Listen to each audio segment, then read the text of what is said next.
All right, we are live now for Facebook Live. REI Live on Facebook Live.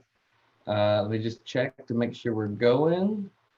Can you guys, if you're watching us now, give me a thumbs up, give me a hello and a comment to let me know that it's working. I could see myself, so I think we're live. Uh, Hopefully you can hear me and see me. And I'm going to share this in our REI Live group right now. And once I do that, we will get rolling.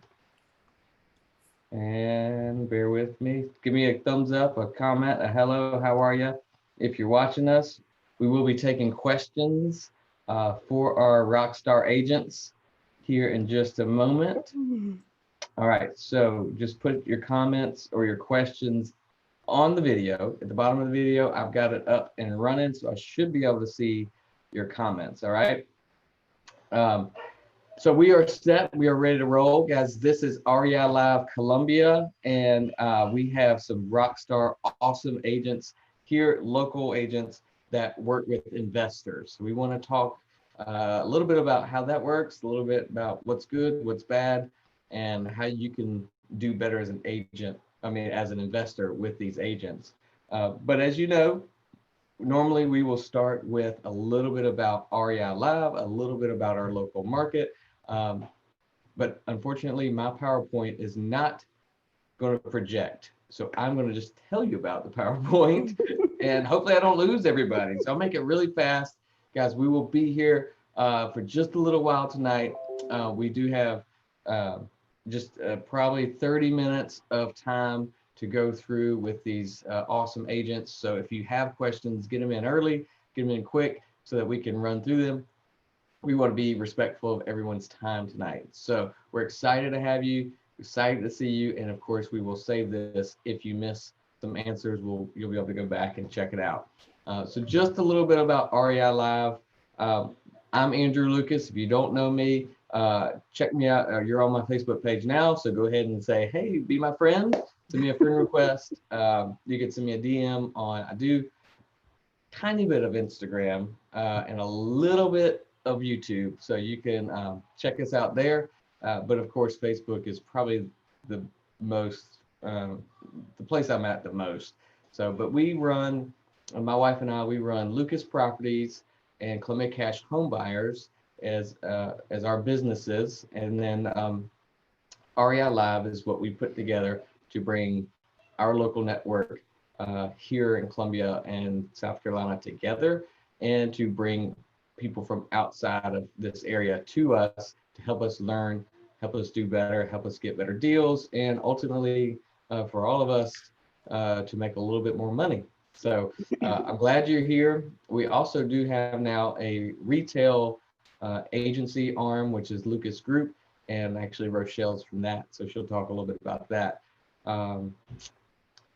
I do want to make sure that if you're here, and now guys, I'm looking at my PowerPoint, so you get to look at my face and I'll tell you what the PowerPoint says. But we do want to make sure that you're here. If you're here, that you are here for a reason. So I'm excited that you're here to listen and watch and hopefully partake. But if you're a new investor, please start trying to narrow down what it is you want to do. We'll actually talk about that with these agents, but start to figure out what it is you want to do so that you can know what to get out of this. You can start listening for things and asking questions to lead you into your next step.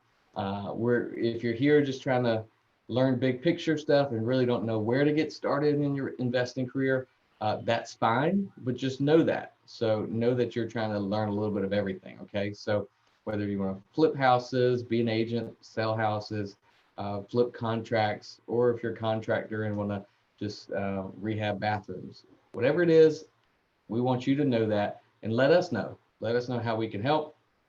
Put it in the comments, put it in the notes from the REI Live Facebook group, and we will try to help you. On that vein, if you have any deals, guys, if you have any houses that you're trying to sell, contracts that you're trying to sell, let us know. Put it in the notes, put it in the comments from the REI Live Facebook group or in this video, and somebody that's watching might be your buyer. So go ahead and put that out there. let us know what you got, and we'll try to help you out. We are REI Live, and we are education-driven group. We are really just here to teach and to network, okay? So if that's what you're looking for, you're in the right place. If you're looking for us to come sell you something, you're in the wrong place, all right? We're not gonna sell you, we're not gonna bring speakers in that are gonna sell you stuff, okay? All of our speakers are here just to help us all learn and network, all right? We do have one more REI Live event scheduled, which is December 15th. We really wanted to be together for this month and last month, but as you notice, the coronavirus situation just keeps going up and down, up and down. So we might just have to say, you know what, December we're going to get together, rain or shine, right? So we're going to look at that. But right now, December 15th, and then 2021, put it on your calendar for, we're not going to do the third Tuesdays anymore, because I actually have deacon meetings on the third Monday. So this has been Monday night and Tuesday night for the last year. And Michelle with the children at home all this year, she's not been very happy about that. So guys, look for us. We will send out the dates very soon, but it's not going to be the third Tuesday, I can tell you that. I do want to point you all to reilivecolumbia.com. Go there, check out the website. We have all of our sponsors there. And we have agents, we have people that do custom t-shirts or polos. I got mine on here. We have pest control, we have private money lenders and hard money lenders, insurance agents, and what's the word I'm looking for? Financial advisors. We have people on there that can help you that are local. We also have companies like PropStream. We have discounts for. We have discounts for sending mail. We have mailing coaches there. We have batch skip tracing. We have a discount for that, and deal machine. So all these tools that we use in our business and that you might want to use, we have discounts. So just go there. All you have to do is click and follow it, and it's free for you. It doesn't cost you any more. You actually get discounts when you use those things. All right. So that's our sponsors. And so I told you I'd run through that real quick so we can get into the nuts and bolts of today. And unfortunately, you can't see the graphs that I have right here. Yes, I am going to buy a new laptop. Mine is just done. It's over. We were breaking up as of today. But I do want to just tell you a little bit about what's going on in our marketplace. The lending agencies have put out basically that they expect interest rates to stay at record lows for 2021. What does that mean, guys? You let me know if you think that's a good thing or a bad thing in the comments. But in my opinion, and I'm not any smarter than what you can Google, it appears that interest rates are going to stay low, and that means I think that buyers are going to stay active. So inventory is going to stay down, buyers are going to stay in it, and prices are going to continue to push up. Now things can change, we all know that. But if I was looking ahead, I would say that I'm staying in the market, I'm staying active as an investor. And if you're thinking of like timing and the market and trying to decide when to get in, you might want to go ahead and get started. We're basically looking at another year of record lows being an average of like 3% interest rates, which is crazy low. South Carolina actually had unemployment drop. It's coming down. So I think it's still, let me see, I don't think I had it. We're still at like 7 to 8%, but it's much lower than what it was at the peak. And have the privacy setting correct. So I see eyeballs jumping in. I just thought nobody was watching tonight. I just thought it was just us. Thank God for your wife. I mean, she did finally come in after 20 minutes. 20 minutes of me talking to myself. Oh my goodness. All right. Professional organization. So we're live. We are back live. Hey guys, sorry, REI Live people. Um, I've been talking to myself for 20 minutes and the settings were wrong. So we are here. We have been here. I'm not late. We're here. But I see Bobby has said hi and spoken up. Guys, if you have questions, I have go over this again. If you have questions for our superstar agents about working with investors or what the market's like right now for flippers or rehabbers or finding rental properties, put your questions in the comments. I'm super sorry for messing up the video. I've been talking for 20 minutes and nobody's watching. So I'm going to just talk about one thing, which is the local market. And then everything else I talked about is recorded and you guys can come back and check the first 20 minutes out later. Sound good? Can I get a thumbs up from everybody watching now that you can actually see me? All right. Awesome. Thank you. Thank you. Thank you. What I really was just talking about was that, thanks, Allison, for the text. Now I'm looking at my phone and seeing your text messages. She just gave me the monkey face like that instead of the face. So the local market and the national market are looking really good for 2021, based on projections of retail loans being at record low again, the mortgage rates at record low again. We're talking about 3.03 or somewhere around there as an average for the year, which is record low. You're looking at, I don't know if you saw the stock market today or yesterday was record highs again. So things can change, but right now, if I were, well, I am in the market, I am going to continue to stay in the market. If I was someone thinking about timing the market, about when to invest in real estate, I would not wait. Now is a good time. Jobs are recovering. We did see jobless claims go down. Of course, unemployment is still higher than it was pre-COVID, but it's working its way down. Another notable stat, or a couple of notable stats that I have right here, is residential permitting from September of 2019. The permits are up 26% from 2019 to now from September. The housing starts for South Carolina grew 18% for year over year. So that means new builds, 18% higher. That means the supply is coming. Supply is coming. So guys, if you're rehabbers, get ahead of that. And then the home values actually appreciated 6% year over year. This is South Carolina. This is not traditionally an appreciation market.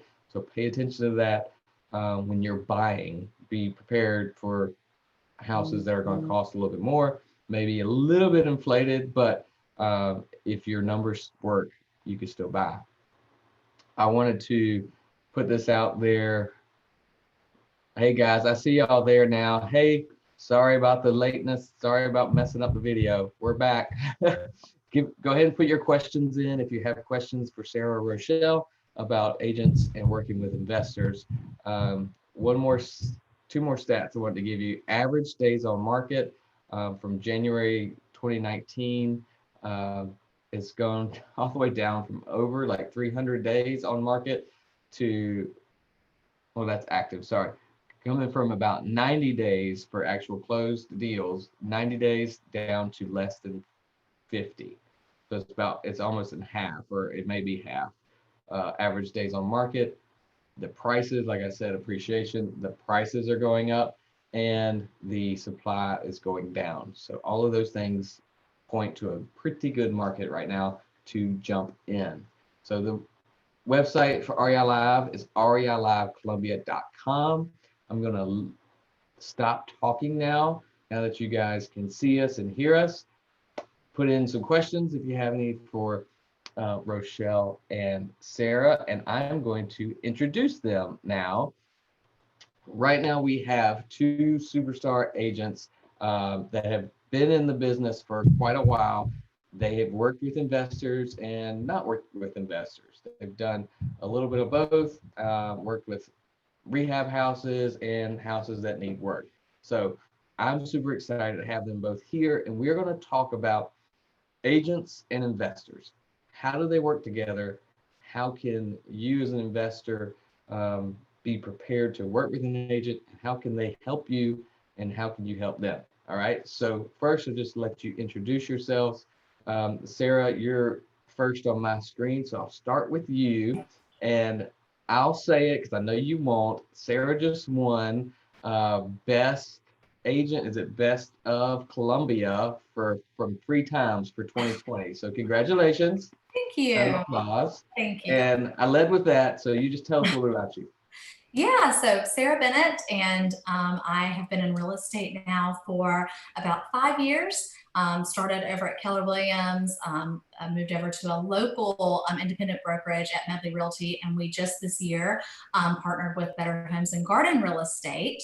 And I, like Andrew said, have worked with investors. I've worked with Andrew a good bit, as well as a few other investors in the area.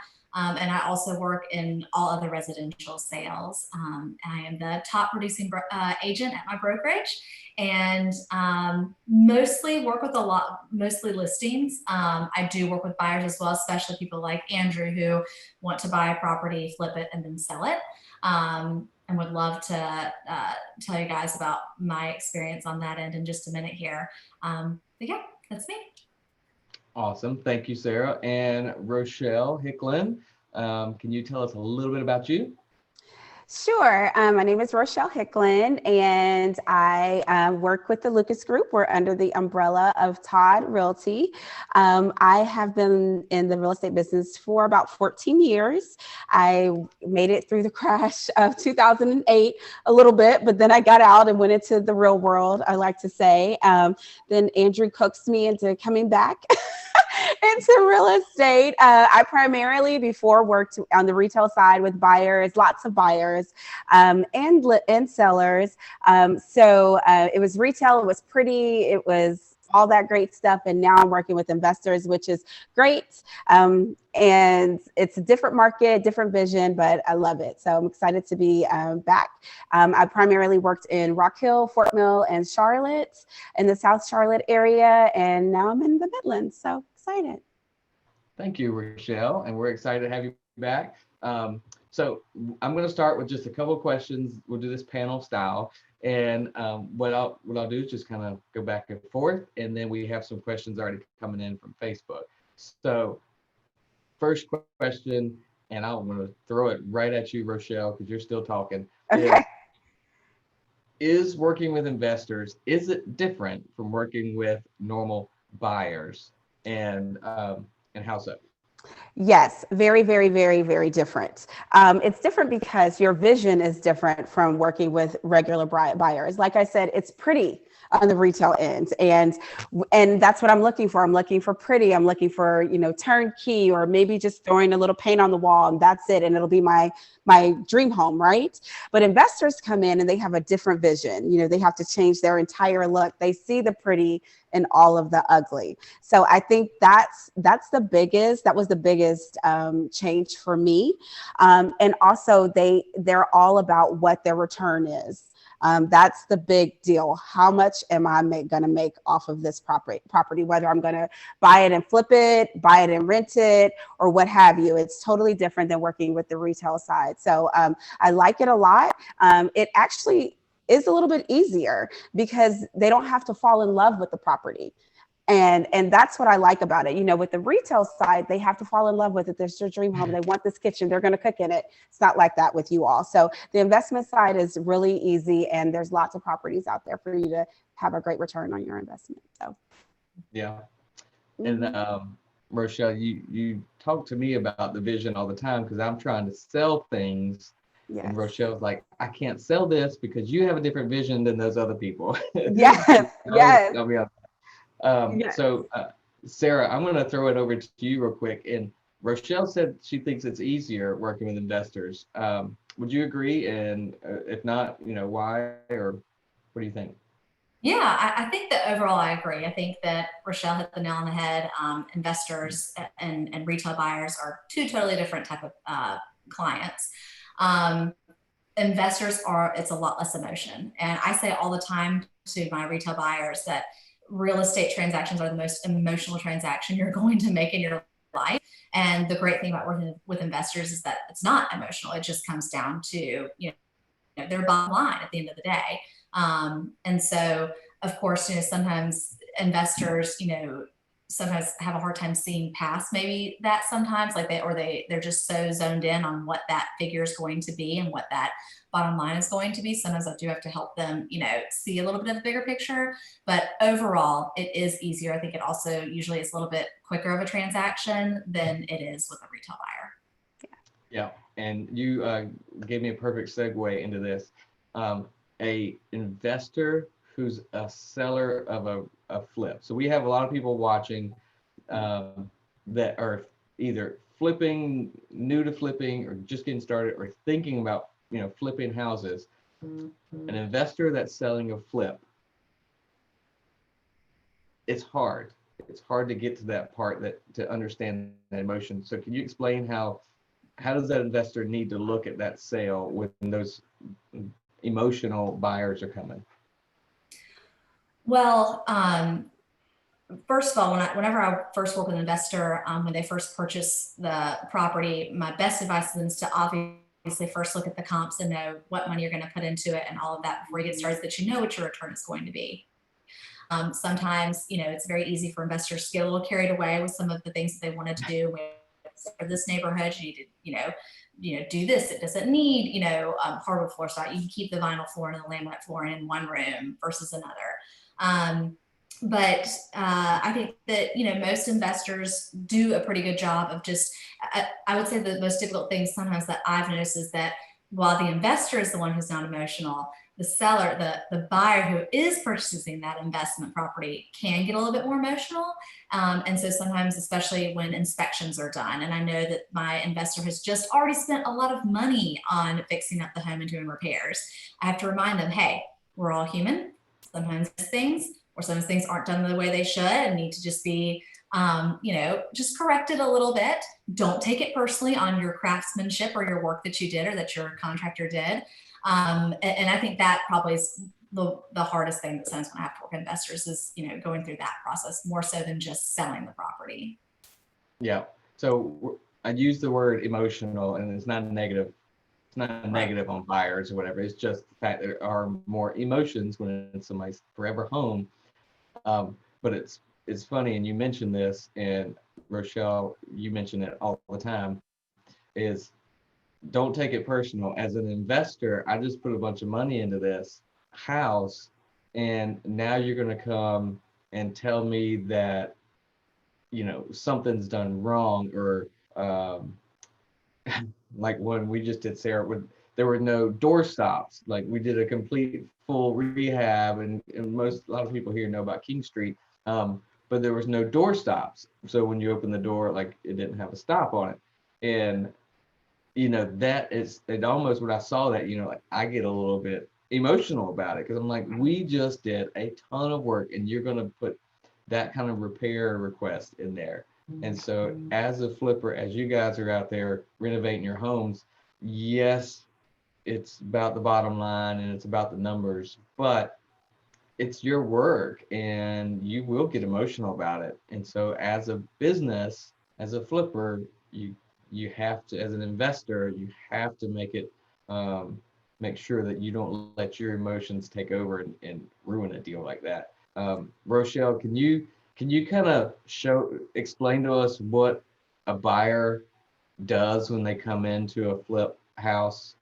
What are they looking at? What are those feelings you talk about that they have to love it? So the buyer as an investor or buyer as a primary residence, like I'm going primary residence. So I always, and to piggyback on what Sarah said, it is one of the most intimate purchases that you're ever going to make. And your relationship with your realtor is going to be very personal and very emotional. So I would say, the number one thing that a buyer needs to do is make sure that they have an emotional connection with their realtor, because you're going to go through all kinds of happy, sad, mad, everything with them. So that's the first thing. And then I always write a list of what's your pros, what are your cons, what must-haves, and what's your wish list. That's the most important. And I usually start with the must-haves. And once I have the must-haves, is usually the location. That's usually the first thing. Then I go into the wish list. And I try to always not say I don't think you men are great, but I always tend to go with the women if it's a couple, because if mama's happy, everybody's happy, right? Happy wife, happy life, right? I know Michelle's listening, so she would agree. But so I think what they're looking for is they're looking for their dream home, but I also have to remind them of their budgets. This is what you're looking for. Sometimes I've taken people that this is what you're looking for. You have a $300,000 budget, but I'll show them a $500,000 house because that's what your wish list is, right? But now we're going to show you what your budget can purchase, and we could start from there. This is not your forever home. This is just your, this is what we're going to do for now or what have you. So I start there, and it's all emotional. And I always tell people with any business that I've been in, it's all about style flexing. Style flexing is basically flipping the script. So the way I'm gonna sell a home to you, Andrew, is gonna be totally different than how I'm gonna sell a home to Sarah. So I have to go on your emotions. And I think that's the biggest deal. The buyer is looking for their feeling when they walk in, and what they thought their home was going to be. So you have to know what that feeling is before you even take them to that home. So that's the biggest thing that I go for, is just the feeling from the buyer. And that's how I choose the houses that I show them. Mm-hmm. Right. That's great. So that as an investor, the reason I asked that question, as an investor working in this marketplace, it's important for us to know, and for everyone here watching this, to know what those buyers are going through so they can provide that. So that when you're renovating a home, you have that end in mind of my end buyer is going to make an emotional purchase. They're going to buy it, like you said, based on what the wife wants. Well, you all know this, kitchens and baths, right? We always say it, kitchens and baths, because that's not because that's what the man wants in general. That's because that's what, the woman of the house is generally going for, right? And obviously I'm speaking general terms. Don't give me hate mail if it's different in your house, okay? I said it too, so. That's right, you said it too. So that's reality, and so that's what I'm talking to our investors, and that's what I tell people when they ask me, when they're new to flipping houses or just getting started, and they're like, oh, I really want to do all these new hardwoods, and I really want to do the cool backyard and all this. And I'm like, what about the kitchen? Like, oh, it's fine. No, you need to start with kitchen, start with bath, and then do that stuff. So thank you for that. And Sarah, I'm going to let you do a shameless plug in this next question. Because it's a quick answer, but still shameless. Do people need to stage their homes if they're doing a flipped house? It's brand new home. It's all done. Do they need to stage it? Yeah, they absolutely do. And I appreciate you bringing that up. For the plug, I will say I actually just started a home staging business. So if anybody wants info on that, you can send me a DM. But no, my mentality. That's all you have to say. No, Andrew, I will tell y'all this. Okay. My biggest thing that I tell investors is if you're going to put so much time and effort into flipping this home, you want to make sure that it is marketed to the fullest to make sure that you do get that return that you want. And home staging a vacant house will absolutely push it over the edge. Exactly. Agreed. Yeah, 100%. So thank you for that. And you're welcome for the plug. And it was there. It was available. Thank you. So I want to hit one question that's on Facebook, and then I'll jump back on mine. What is the best way for an investor to approach a realtor to build a relationship? What can that investor do? What can they offer? How best should they approach? Anybody could take it. Do you want to go ahead?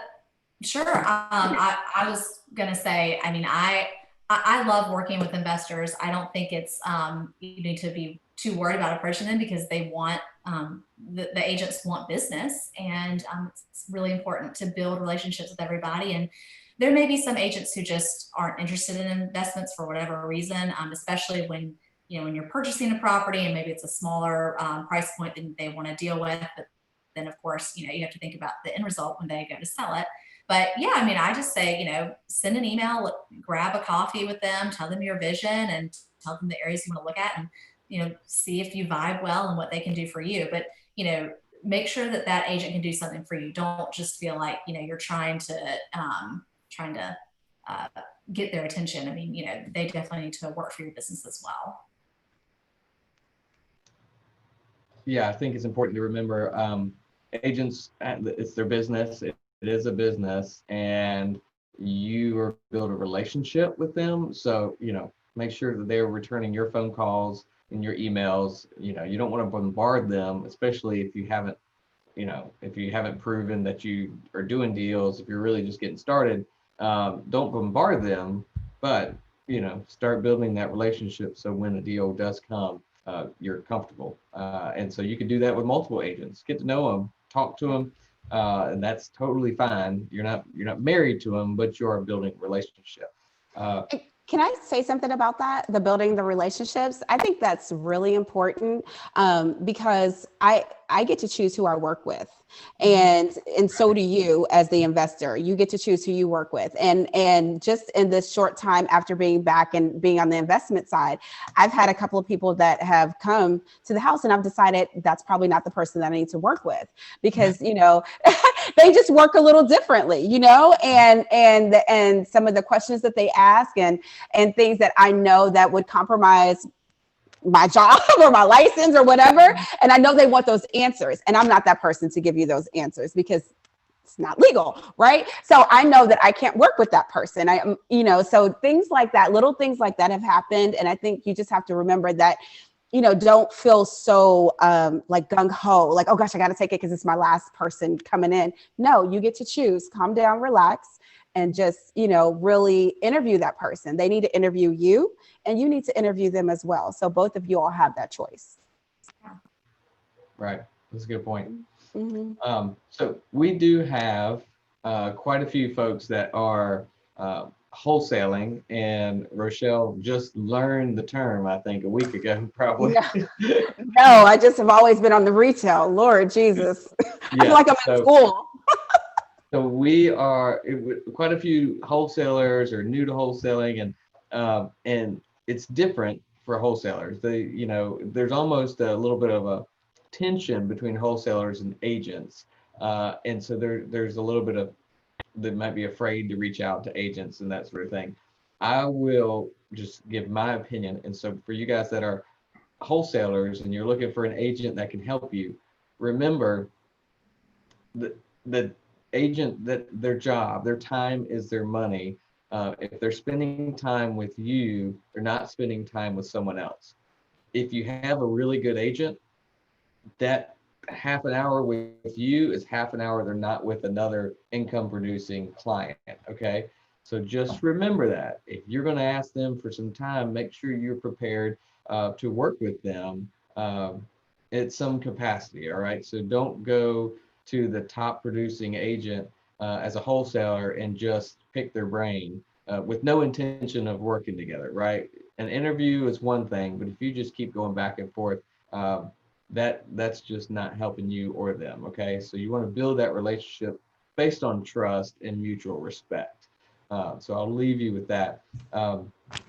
The wholesalers that are out there that are looking for a partner agent, be honest with them. Tell them what you're doing, how you're doing it, and what you need from them. Sometimes you just need some market research, and agents are happy to do that. And they're not going to ask you for much in return, except for, hey, let's make a connection. If you get a buyer, you get a seller, let's talk about it. But just be honest, be upfront. Tell them, hey, this is what I do. Use them as partners. I think Shanita just put that in there. It's exactly what it is. It's a partnership. All right. So Chris just put this question in. What experience, I'm going to throw this to you, Rochelle. What experience should an investor who's a flipper, who's looking to buy investment properties, or a landlord looking to buy rentals, what experience should they look for in an agent?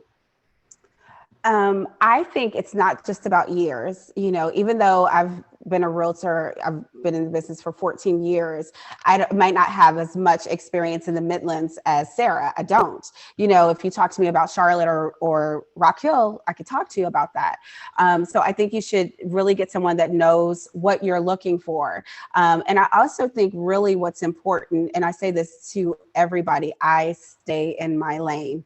I'm an agent. That's what I am. I'm not a tax person. I'm not a lender. I'm not an inspector. I'm not any of those things, but I have a whole list of people that do those things, and I let them be the expert in their area. So anybody that tells you that they know everything about everything, that's the person I'd probably shy away from. So I think that's the most important thing for me. Outside of, we already talked about the relationship building, but just someone who knows how to say, I just don't know. I don't have the answer to that, but I'll find out for you. And a lot of people are scared to say that because they think that you don't know what you're talking about. Well, I do, but that's just not my area, and I'll find out. And when I find out, I'll know then, so I think that's really one of the big things that will make the agent and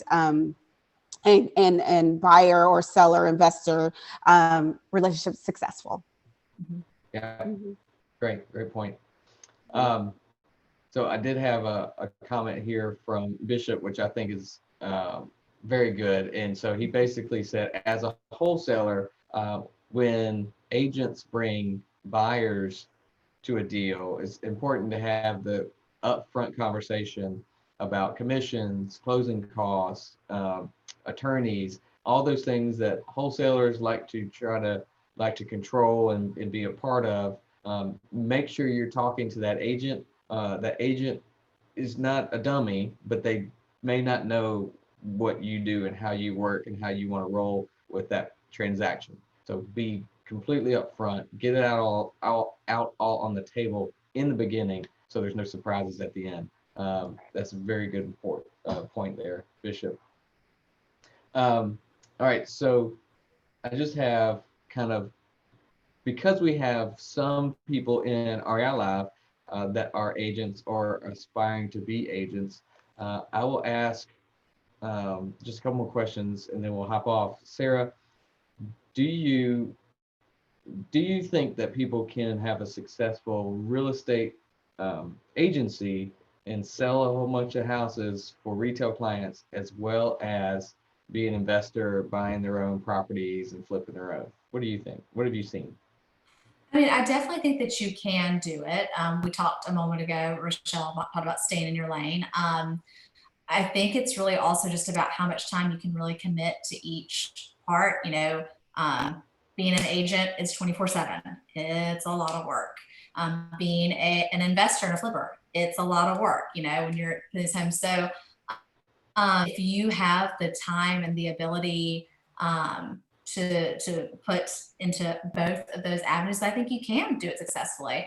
I think that if you are really good at flipping houses, but you don't know how to market them to sell them, you need to hire an agent who can help you with that. Again, there's no reason that you have to be an expert at everything. You don't have to be the best at everything. We can all work together, which is what I love to do.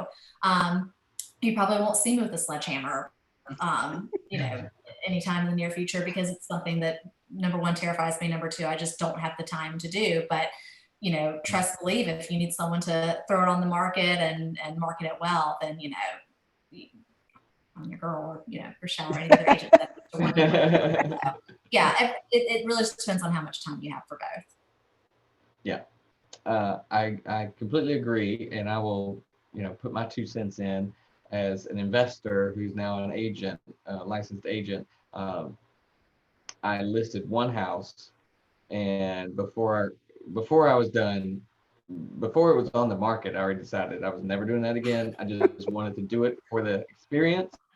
But no, I'm not the marketer.